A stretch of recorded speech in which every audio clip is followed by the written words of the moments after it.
মুখ বান্ধা আছে ফালুয়া হ্যাঁ পিছায়ও পিছায়ও মুখ বান্ধা দিবালা লিংস লাগায়া হাসি তো এই না আরে মিডল এক সাইডে গেছে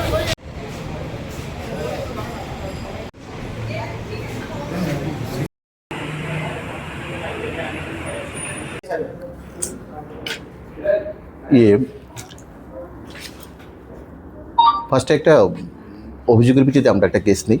আমাদের কেস নাম্বার 43/2026। অভিযোগটা ছিল এরকম যে একটা ব্যক্তি আমাদের কাছে কমপ্লেন করেছিল, তাকে আনন্দময়ী আশ্রম থেকে তাকে ফোর্সলিভলি একটা ওয়াগনার গাড়ি, যে গাড়িটার নাম ওয়াগনার গাড়ি 0606 সাদা গাড়ি, ওই গাড়িতে ফোর্সলিভলি উঠিয়ে নিয়ে তাকে গাড়িতে মারধর করেছে, ছুরি দেখিয়ে তার কাছ থেকে টাকা ছিনতাই করেছিল এবং তার মোবাইলটাও ছিনতাই করেছে। সেই অভিযোগের ভিত্তিতে আমরা কেস রেজিস্ট্রেশন করি এবং গাড়ি নাম্বারটা তারা সে অভিযোগ বলতে পারেনি। আমরা পরে স্মার্ট সিটি ক্যামেরার হেল্প নিয়ে আমরা গাড়িটাকে আইডেন্টিফাই করি, গাড়িটাকে ডিটেন করি। প্রথমে আমরা গাড়ির যে চালক ছিল ওকে জিজ্ঞেস করে আমরা করেছি যে সেই আসামি। তারপর তাকে আমরা রিমান্ডে এনেছি। রিমান্ডে 4 দিনের রিমান্ডে আমরা তাকে স্ট্রং ইন্টারোগেশন করেছি। সে তার সাথে বাকি আরও তিনজন যে ছিল তাদের নামগুলো সে ডিসক্লোজ করেছে। তো অ্যাকর্ডিংলি আমরা প্লেন ক্লোতে তাদেরকে আমরা খোঁজ করেছি। গতকালকে রাত্রেবেলা তাদেরকে আমরা উত্তর গেটে থেকে আমরা অ্যারেস্ট করেছি। কালকে যারা অ্যারেস্ট করেছি তাদের একজন হলো রাজেশ দাস, তার বাড়ি বর্ডারগুল চক্কর। অঙ্কুর নম, তার বাড়ি হলো ভট্টপুকুর। আর 3 নম্বর ছিল সুপ্রতিম চৌধুরী, তার বাড়ি ওল্ড কালীবাড়ির কৃষ্ণনগর। আর প্রথম যেদিন থেকে মাস্টারমাইন্ড যে অ্যারেস্ট করেছিলাম সে হলো শরীফ মিয়া, তার বাড়ি বর্ডারগুল চক্কর। এই ঘটনার পেছনে শরীফ মিয়ার বাবাও ইনভলভ ছিল। সে গাড়িটা নিয়ে তাদেরকে ইউজ করাতো সেই গাড়িটা, তার জন্য তার বাবাকেও আমরা অ্যারেস্ট করেছি।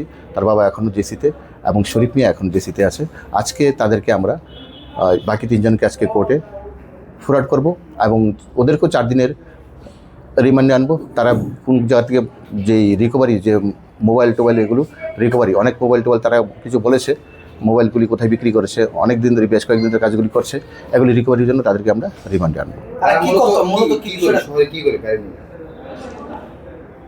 তাদেরকে আমরা ইন্টারোগেশনে যেটা আমরা এটুকু যে পেয়েছি, তারা গাড়ি নিয়ে শহরের মধ্যে বিভিন্ন জায়গা থেকে ঘুরতে থাকে।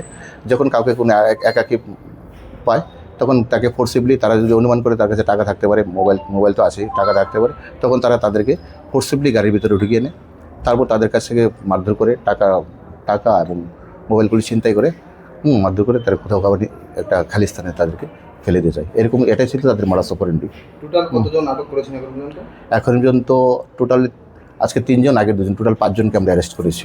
মাস্টারমাইন্ডের নাম কি?